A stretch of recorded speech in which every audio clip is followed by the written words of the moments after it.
Buenos días para todos. Pues agradezco esta invitación tan interesante de Didelco. Tengo entendido que tenemos aquí un público muy diverso, entonces lo que quiero pues es tratar de darles un panorama general de varios temas relacionados con los vehículos eléctricos.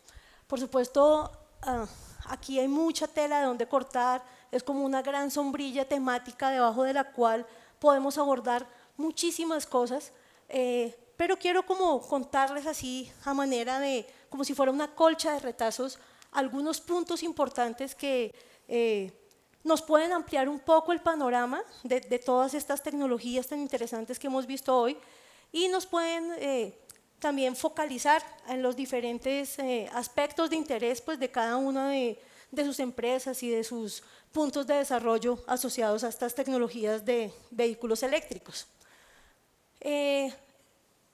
Esto que ven acá está relacionado con la transición energética, este tema tan lindo y rimbombante que muchas veces suena en todas partes, ¿cierto? Pues justamente ahora que estamos de cambio de gobierno y de balances finales, este tema de la transición energética es uno de los grandes pilares y cosas de mostrar del gobierno que está terminando, ¿cierto? Del ministerio que está terminando. Y pues esa transición energética está entendida en términos generales como el cambio o la entrada, la penetración de fuentes limpias para generar energía eléctrica. Y claro, por supuesto, esa es como la finalidad principal, ¿no? Entonces, por eso es que vemos siempre en las noticias y en las diferentes cosas del sector acerca de los parques fotovoltaicos, eólicos y demás que entran al sistema. Pero esa transición energética también tiene varias cosas que son las que se muestran acá. Digamos que tenemos como 4 columnas principales y que se conocen, ¿no? Normalmente se le hace referencia como las 4 Ds, pues por sus cosas en inglés. Entonces hay como 4 pilares. Uno es que la energía ya está en un proceso de digitalización, es decir, todas las variables eléctricas que tenemos y ya las podemos medir, manejar de una forma digital, ¿cierto? Ya no, o sea, estamos en ese proceso y de transición hacia allá. Entonces ya no tenemos simplemente el medidor de energía eléctrica así pues de disco, así magnético de la infancia y del siglo pasado, sino que ya tenemos medidores digitales y medidores inteligentes, ¿cierto? Entonces ya podemos tener todas nuestras variables eléctricas de una forma digital. Y pues en eso entra mucho este tema de Smart Grids, del cual les voy a hablar muy rápidamente ahorita. Esta es la parte de electrificación que está relacionada con cambiar las energías que sean posibles a energía eléctrica. Y ya vamos a hablar un poco más en detalle de eso. La descentralización, que es poder llevar energía eléctrica a diferentes puntos, no solo a los puntos que están pegados del sistema interconectado nacional, sino también al último pueblo del Amazonas, de La Guajira, de donde estemos, ¿cierto? Descentralizar la energía porque pues tenemos muchos usuarios todavía en Colombia por fuera de nuestro sistema. O sea, si lo vemos en porcentaje, puede ser cerca del 2% de los usuarios nacionales, o sea, parece poco, pero si lo vemos en números, estamos hablando de millones de usuarios, o sea, estamos hablando de más de 4 millones de usuarios, así. Entonces, pues es importante. Y pues también que la energía debe tener procesos democráticos, ¿no? Ese es como el último lineamiento alrededor de esto, que tenga modelos centrados en el cliente, que todos puedan participar, que no sea como era tradicionalmente toda la comercialización de energía, en donde finalmente el cliente casi que era el último eslabón de la cadena y el que menos importancia tenía, cuando debería ser al revés, ¿cierto? Se supone que el cliente siempre tiene la razón. Entonces el usuario debería ser un poco el centro de toda esta cadena.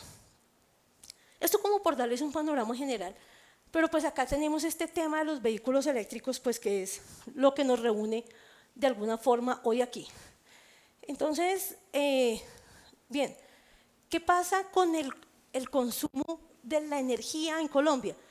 hablo de todas las energías, no solo de la energía eléctrica. Estos son datos pues del balance energético colombiano que publica la UPME. Estos datos están disponibles en línea, pues el informe está disponible en línea.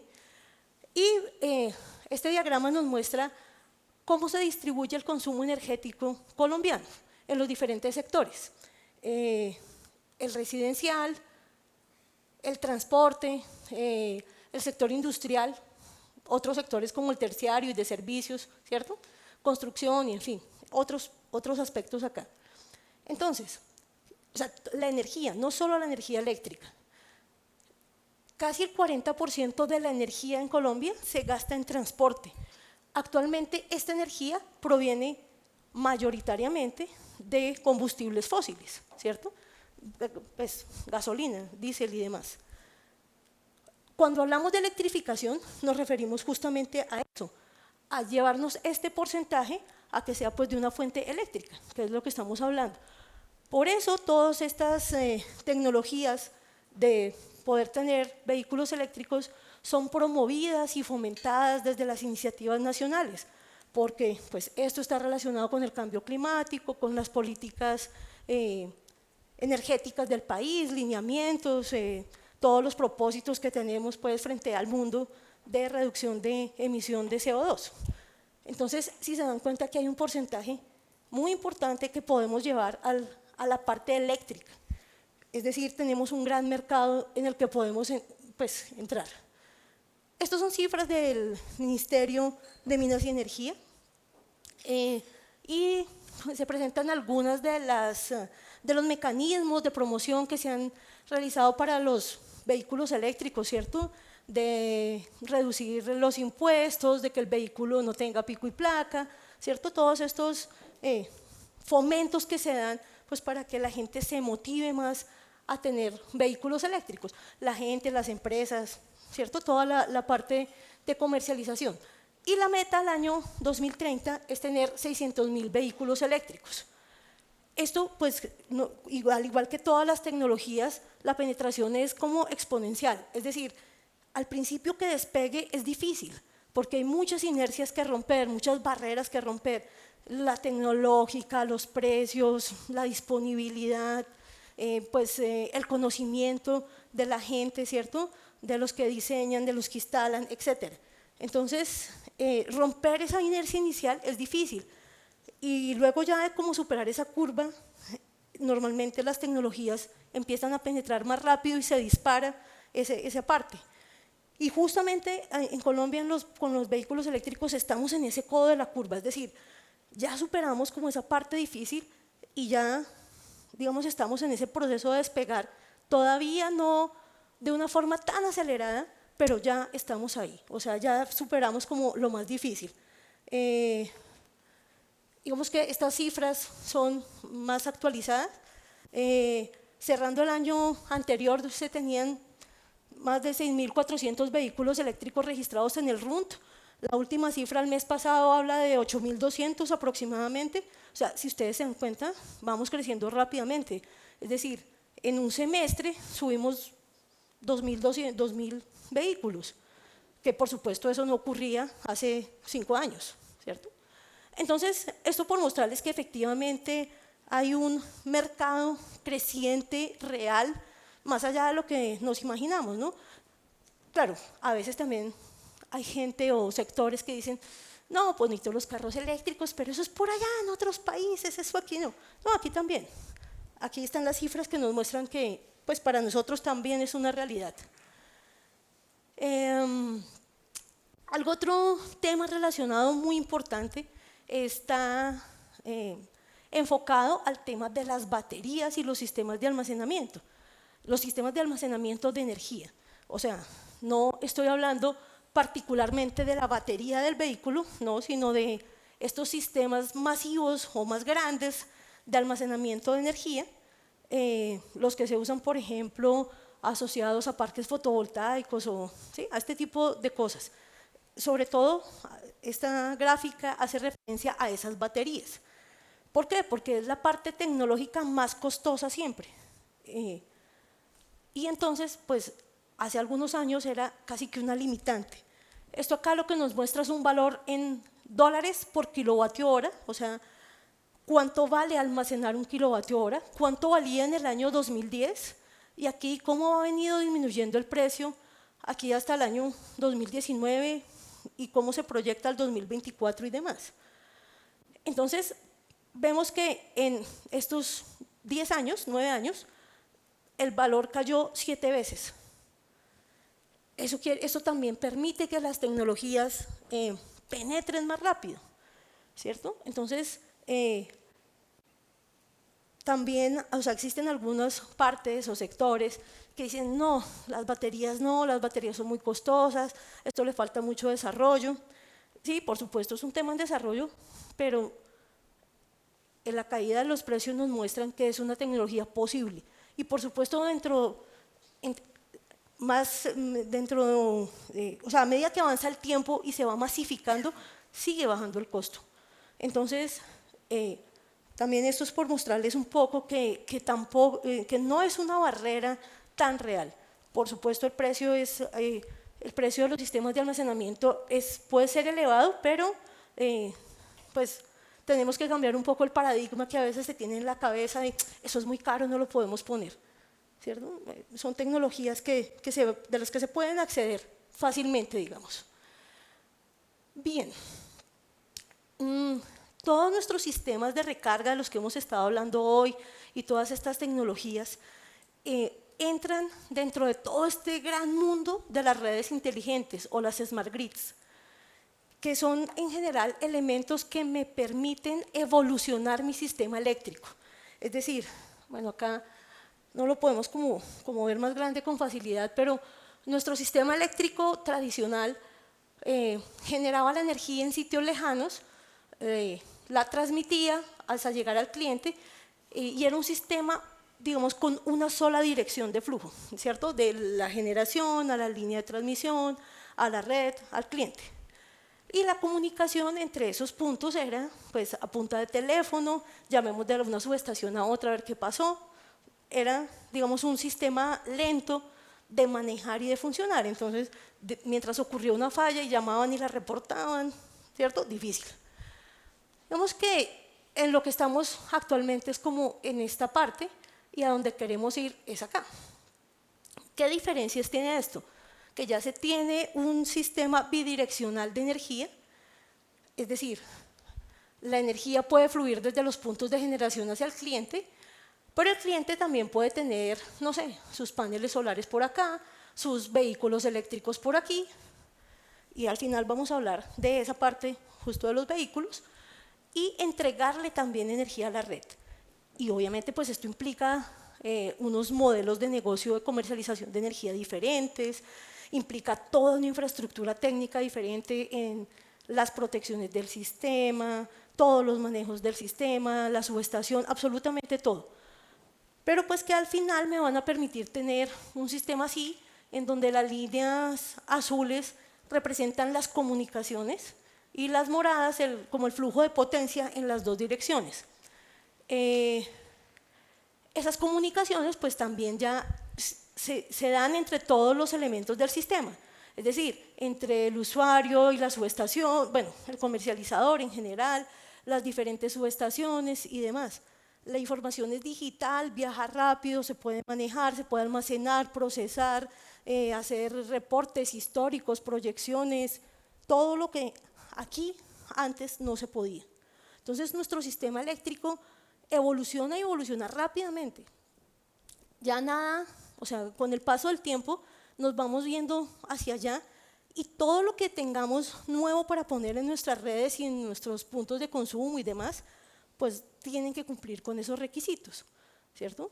Tenemos que poder modernizar nuestra infraestructura y nuestro sistema. En general, esto muestra un poco lo mismo, es solo por hacer énfasis en la integración. Es decir, si yo ahora tengo montada sobre mi red un sistema de comunicaciones que me permite manejar información en los dos sentidos y que me permita que los flujos de potencia eléctrica sean también bidireccionales, puedo integrar otros sistemas y otros elementos nuevos, como por ejemplo los sistemas de almacenamiento. y pues esto tiene que ver en parte con nuestros vehículos, que es como el tema que nos reúne aquí. Por eso he querido darles ese panorama general. De esto pues podríamos hablar muchísimo tiempo, pero es como por mostrarles que este vehículo que nos interesa es un elemento muy importante de toda la gran cadena. No es solo el vehículo en el que yo me voy a desplazar y hacer, pues, cumplir mis funciones o la flota de vehículos de mi empresa, sino que además de eso son parte de toda la cadena eléctrica y se convierten entonces en una parte muy importante. Por cerrar un poquito ese tema de las redes eléctricas inteligentes, pues existen muchas definiciones y digamos que en la literatura, en la academia se presentan muchas definiciones. Aquí les he querido traer un par de ellas, pero en general pues hace referencia a smart grids o redes inteligentes y todo lo que eso habla uno alrededor, o sea, el medidor inteligente, el cargador inteligente, todo ahora es inteligente, ¿no? Terminamos siendo los tonticos nosotros, todos los elementos son inteligentes. Entonces, todos esos elementos de smart grids tienen que ver con las cosas que se presentan acá. Son elementos que permiten flujo de potencia y de comunicaciones en las dos vías y se usan pues, para mejorar nuestros sistemas eléctricos, para disminuir las pérdidas, para aumentar la eficiencia, para que los sistemas tengan menos fallas, ¿sí? Para optimizar nuestros sistemas eléctricos en general. Entonces aquí pues hay algún par de definiciones pues muy aceptadas. ¿Y eso qué tiene que ver con nosotros? ¿Yo por qué me he ido a hablar hasta por allá? Pues porque eso me permite actualizar mis sistemas eléctricos y también me permite crear microredes, que son como un sistema eléctrico pequeñito que tiene la capacidad de funcionar él solito o también de conectarse a la red. Entonces, podemos imaginarnos un pueblo en un sistema, en un sitio que no esté en una zona interconectada en nuestro país y puede funcionar así, ¿cierto? No sé, Puerto Carreño ahora tiene microredes, no está conectado al sistema interconectado nacional. Es un sistema eléctrico pequeñito en donde yo puedo gestionar mis fuentes de energía, ya sea solar, diésel, lo que tenga disponible, y puedo gestionar mis cargas. Y un punto importante acá de mis cargas son los vehículos eléctricos, ¿sí? Y esto también puede funcionar no solo para el último pueblo perdido, sino que esto puede ser, no sé, una zona franca de aquí a las afueras de Bogotá o de cualquier ciudad, o esto puede ser un centro comercial, o sea, esto puede ser cualquier cosa, cualquier sector que yo pueda agrupar y que me facilite estos procesos de generación y de consumo, y aquí vuelven a entrar nuevamente mis vehículos eléctricos. Y estos son temas que se están moviendo muy rápidamente a nivel mundial y aquí en Colombia también. O sea, podría traerles ejemplos de todo esto, de estos ejemplos en Medellín, en San Andrés y Providencia, ahora también hay una microred. O sea, no son cosas del futuro o de otros países, no, nosotros acá también tenemos, por supuesto, en una etapa, digamos, inicial.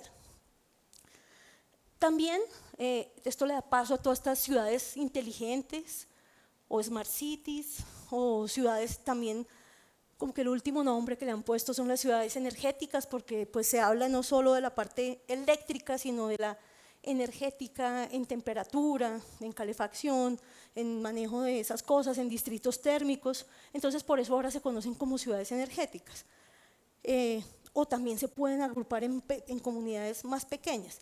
Pero pues en términos generales acá tenemos diferentes fuentes de generación y diferentes puntos de consumo que se manejan de una forma coordinada, se gestionan de una forma óptima, pues mediante aplicaciones y toda la tecnología de la que hemos venido hablando, para satisfacer toda la demanda energética o eléctrica del sector.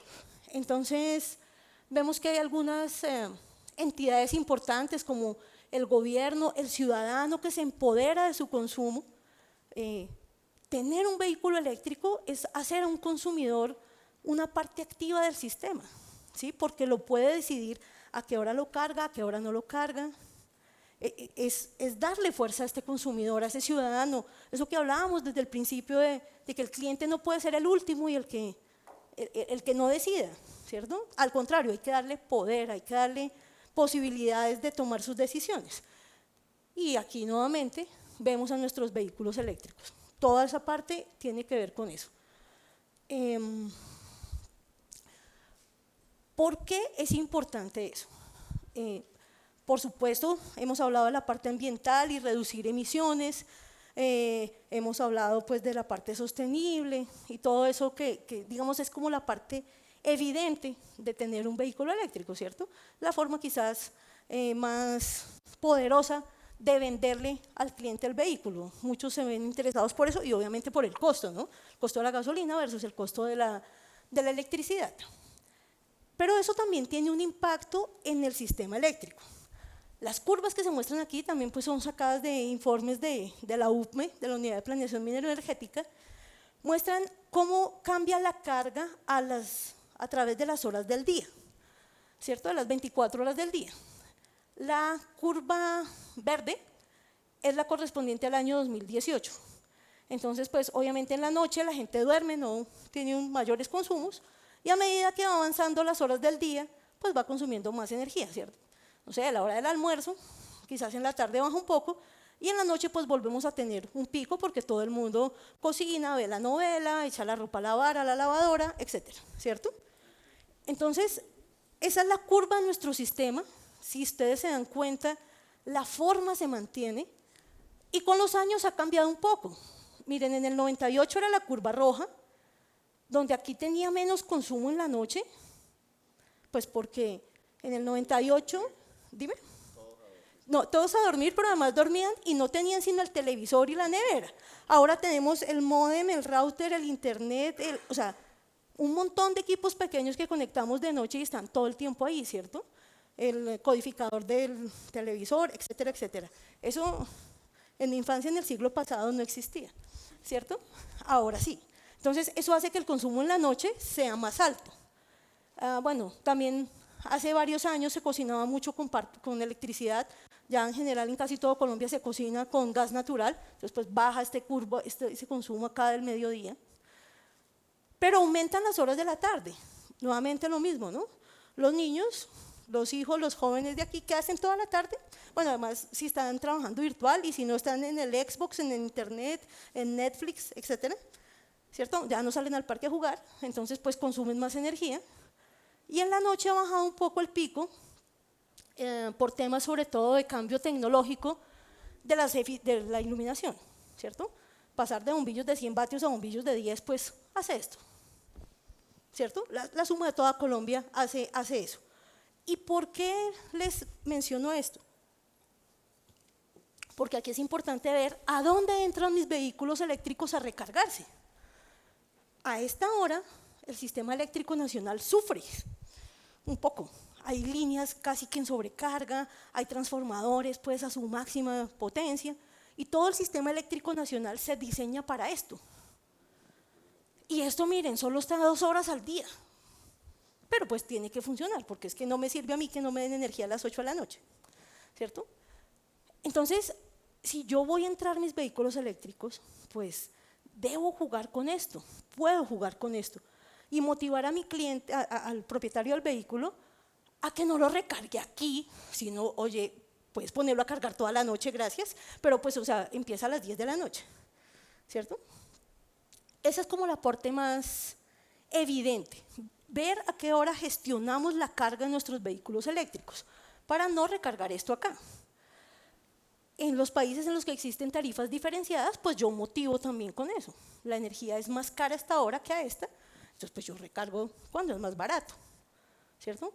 Aquí se supone que dentro del panorama regulatorio de la CREC de este año debería quedar esa tarifa diferenciada, un esquema inicial.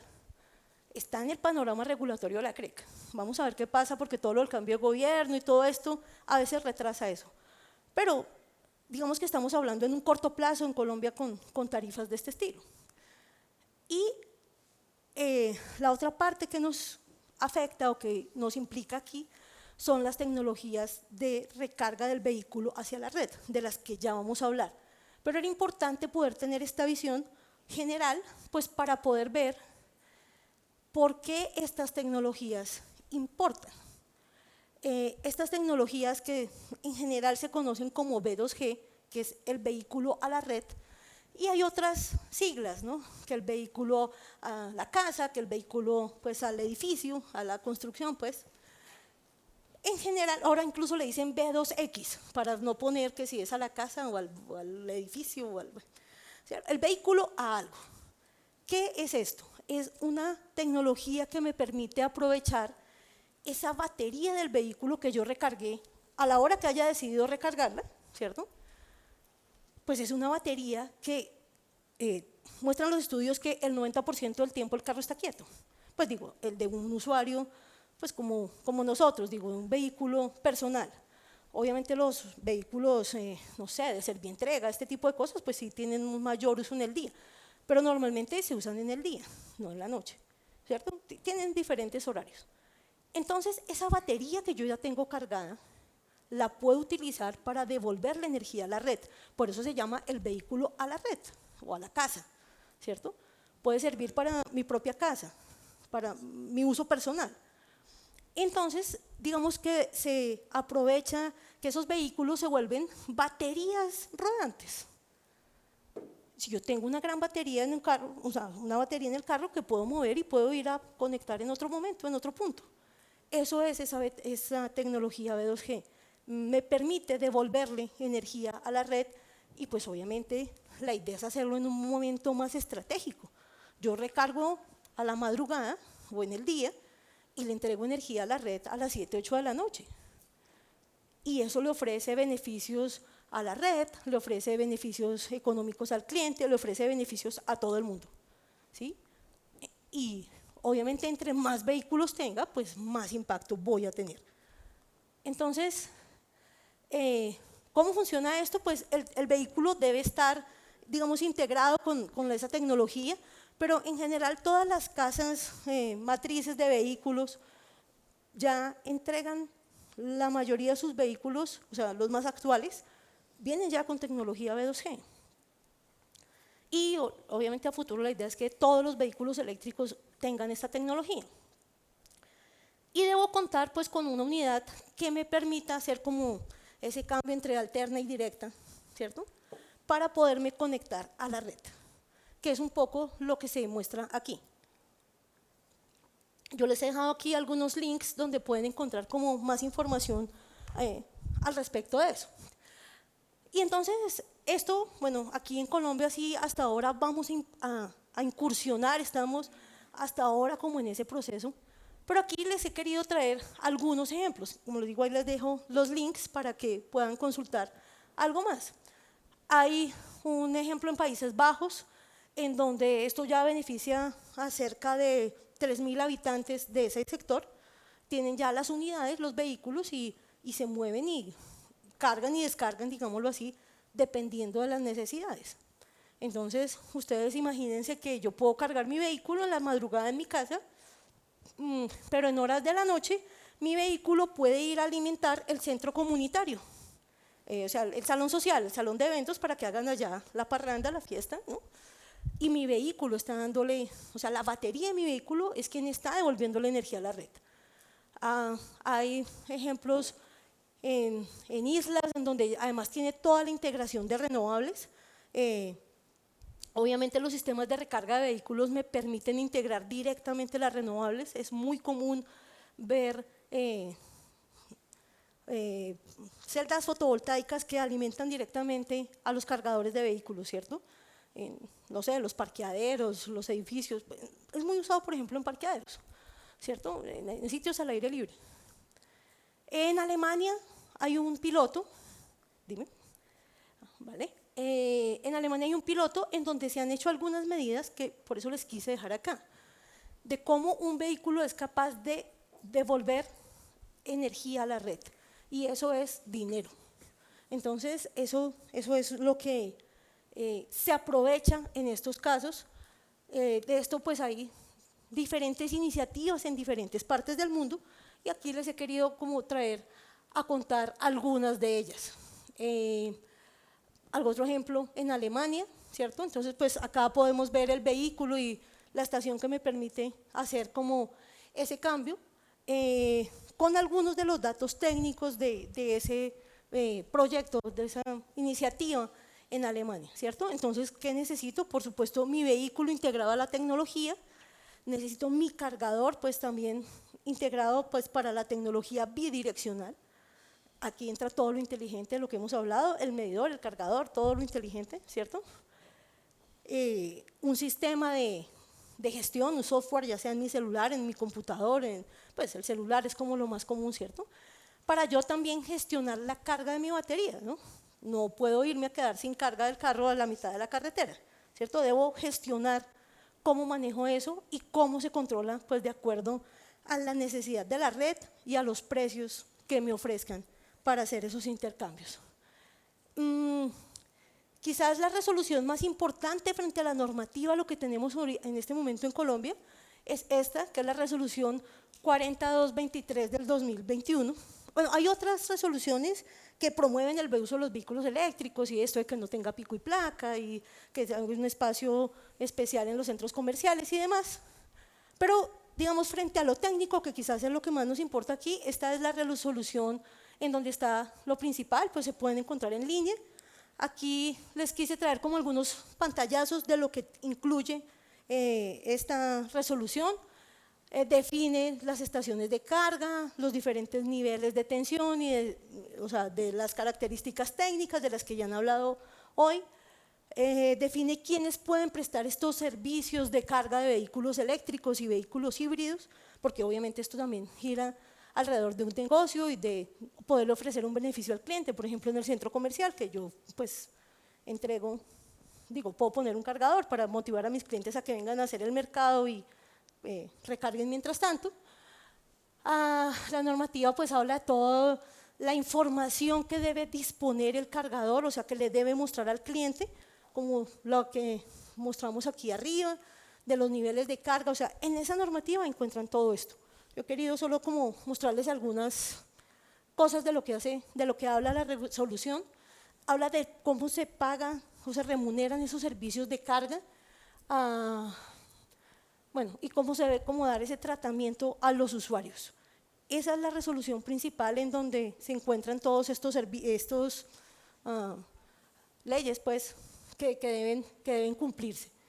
Y finalmente, como para llevarlos a un pensamiento final, esto es una noticia del 31, o sea, tiene 2 o 3 días de portafolio, pues la pueden ver como con calma, pero pues básicamente dice que el país tiene 119 electrolineras y ya hablamos de cuántos vehículos teníamos, ¿no?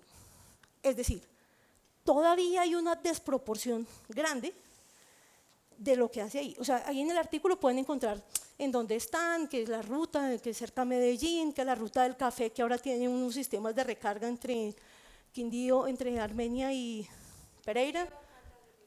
Gracias. Me gusta hablar con la gente que sabe. Gracias. ¿Cierto? Todo lo que tienen ahí.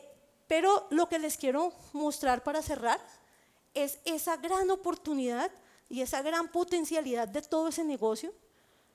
Tenemos muchos vehículos y pocas estaciones y además vamos a tener más vehículos. Entonces ese era un poco el panorama que les quería mostrar para que pudieran ubicarnos todos y ver cómo los diferentes actores que están aquí reunidos tienen como todos esos propósitos en común y cómo podernos dirigir un poco hacia esas necesidades de país. Gracias.